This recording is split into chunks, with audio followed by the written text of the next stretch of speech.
नमस्कार साथियों, मैं हूं चरण सिंह राजपूत और आप देख रहे हैं fight for right. Rahul Gandhi ने भारत जोड़ो जो यात्रा निकाली, उससे ऐसा लगना लगा था कि राहुल गांधी देश के एक परिपक्व नेता के रूप में उभरे हैं।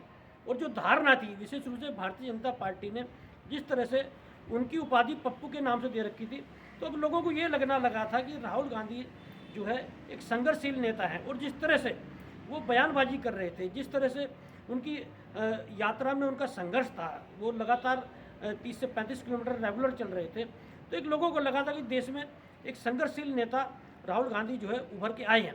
लेकिन रायपुर में जो कांग्रेस का महाधिवेशन चल रहा है, उसमें उन्होंने जो बयान दिया है कि मेरे जो उम्र है वो 52 साल होने जा रही है, लेकिन इलाहाबाद से लेकर दिल्ली तक मेरे नाम पर कोई मकान नहीं है।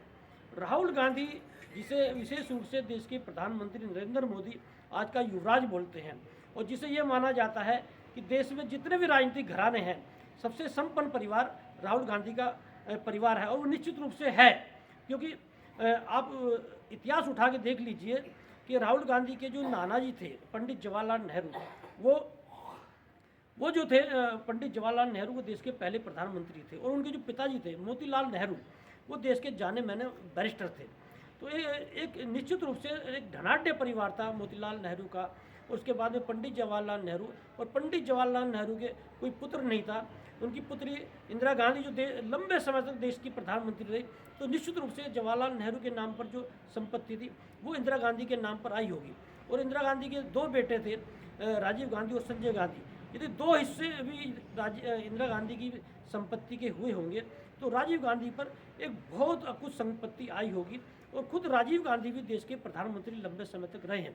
और राहुल गांधी की जो माताजी हैं सोनिया गांधी, वो यूपी के अध्यक्ष रही, लंबे समय तक सांसद रही।